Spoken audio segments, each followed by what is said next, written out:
আসসালামু আলাইকুম ভাইয়া। কেমন আছেন আপনি? ওয়ালাইকুম আসসালাম। আলহামদুলিল্লাহ ভালো আছি। আপনি ভাইয়া কেমন আছেন? আলহামদুলিল্লাহ ভাইয়া। ভাইয়া আপনার নামটা? আমি তাসনিমুল হাসান। ওকে। ভাইয়া আজকে আমরা ইউনিভার্সিটি স্টুডেন্টরা মিলে একটা একাডেমিক প্রজেক্টের জন্য কিছু কোয়েশ্চেনের অ্যান্সার খুঁজছি। বেসিক্যালি আসছি র‍্যান্ডম কিছু কোয়েশ্চেনের অ্যান্সার পাওয়ার জন্য। আপনি কি আমাদের সাথে একটু কোঅপারেট করবেন? হ্যাঁ, অবশ্যই। কেন নয়? আচ্ছা ভাইয়া, আপনার মতে একজন স্টুডেন্ট লাইফে একটা স্টুডেন্টের কি করা উচিত? মানে আ আ বিজনেস স্টার্ট করা উচিত? নাকি একটা প্রপার টাইমের জন্য ওয়েট করা উচিত? যে জব পাবে তারপরে কিছু করবে এরকম কিছু। আপনার মতে কি?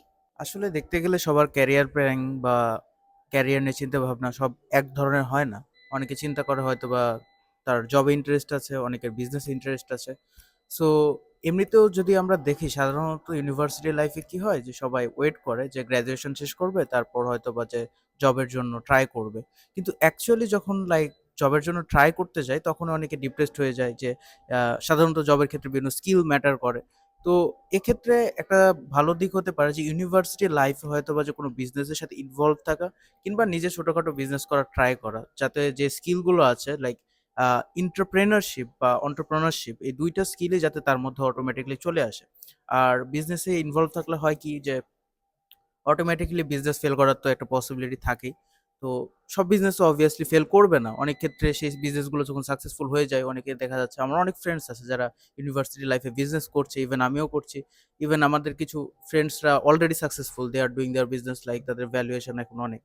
তো এক্ষেত্রে অবভিয়াসলি রেকমেন্ডেড থাকবে যে ইউনিভার্সিটি লাইফ চলাকালীন লাইক স্টাডির পাশাপাশি কোনো একটা কিছুতে যাতে ইনভলভ থাকা যায়। That would be more better. আচ্ছা ভাইয়া, অ্যাজ এ স্টুডেন্ট হিসেবে আপনার মতে ভার্সিটি লাইফের সবথেকে মেজর প্রবলেমটা কি? আর এর পসিবল সলিউশনটা কি? আমার মতে ইউনিভার্সিটি লাইফের সবচেয়ে মেজর প্রবলেম হচ্ছে ফোকাস ধরে না রাখাটা। Like as a university student আমরা অনেকের মাঝে এটা দেখি যে যখনই যেটা ভাল লাগছে বা নতুন একটা ট্রেন্ড আসছে সেটা পেছনে ছোটা শুরু করে বা কোনো একটা জিনিসে স্টিক থাকতে না পারাটা। এটা ইউনিভার্সিটি স্টুডেন্টদের একটা কমন প্রবলেম বলা যেতে পারে। তো আমি মনে করি যে সবচেয়ে মেজর প্রবলেম হচ্ছে ফোকাস না ধরে থাকাটা আরকি। তো এটাকে সলভ করার ওয়ে বলতে একটাই, প্র্যাকটিস করে যেতে হবে। আর ফাইনালি কি যে বিষয়টাতে ইন্টারেস্ট আছে বা যেটাতে অপরচুনিটিস একটু বেশি সেটাতে স্টিক হয়ে থাকা। ডাজন্ট ম্যাটার যে রেজাল্ট একদম তাড়াতাড়ি খুব তাড়াতাড়ি আসবে। আর লেগে থাকলে অবভিয়াসলি সেটার মধ্যে অনেক কিছু ভালো রেজাল্ট আনা পসিবল, হোক সেটা পড়াশোনাতে, হোক সেটা আদার কোনো বিজনেস কিংবা ইনোভেশন রিলেটেড কোনো কিছুতে, কিংবা হোক কোনো আলাদা রিসার্চ বা অন্য কোনো সেক্টরে।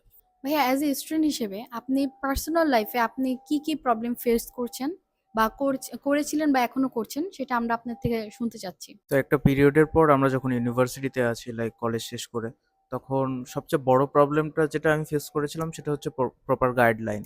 কারণ আমি এন্টারপ্রেনারশিপের স্টুডেন্ট। অবভিয়াসলি লাইক এন্টারপ্রেনারশিপে আসার পর আমার কাছে প্রপার গাইডলাইন ছিল না যে আমাকে কি করা উচিত আসলে। যে আমার কিছু ইনোভেটিভ আইডিয়া আছে, ওটা through out research and development আমি কিভাবে ওটাকে মার্কেট এন্ট্রি করাবো কিংবা ওটাকে এগিয়ে কিভাবে নিয়ে যাব। আমার কোনো লাইক ওরকম গাইডলাইন শুরুর দিকে ছিল না আসলে।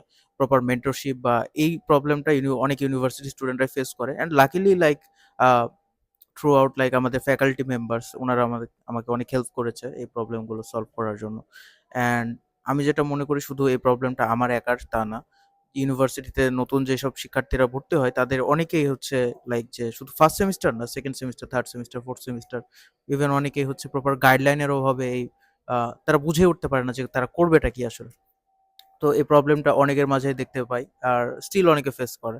তো আই থিংক এটাই one of the problem I have faced. Finally ভাইয়া লাস্ট কোয়েশ্চেন আপনার কাছে। আপনি যদি সুযোগ পান, আপনি কি দেশের বাইরে যেতে ইচ্ছুক নাকি নিজের দেশে থেকেই ভালো কিছু করতে চান বা আর কেন? ওয়েল এটার অ্যান্সারটা খুবই সিম্পল। মেইনলি এটা সবার পার্সোনাল চয়েস থাকে দেশে থাকবে কি বাইরে যাবে। তো আমার পার্সোনাল চয়েস হচ্ছে বাংলাদেশেই থাকা। প্লাস আমার একটা বিজনেসও আছে ছোটখাটো এখানে। So startup actually. সো ওটাকে গ্রো করার প্ল্যান আছে ইনশাআল্লাহ। অ্যান্ড সুযোগ পেলে বলতে যারা হচ্ছে রিসার্চ অ্যান্ড ডেভেলপমেন্ট প্লাস এই সেক্টরে আছে তাদের অবভিয়াসলি লাইক বাইরে অনেক অপরচুনিটিস থাকে। ইভেন আমাদের অনেক সিনিয়রসও already they are doing well in foreign countries like Europe and other. So হ্যাঁ, অবশ্যই লাইক বাইরে যাওয়ার ইচ্ছা আছে বাট পার্মানেন্টলি সেখানে সেটেল হওয়ার মতো ওরকম কিছু না। লাইক হতে পারে কোনো রিসার্চ বা এডুকেশন পারপাসে দেন আবার দেশে ফিরে আমার স্টার্টআপ প্লাস দেশের জন্য কিছু করার একটা ইচ্ছা আছে। That's all.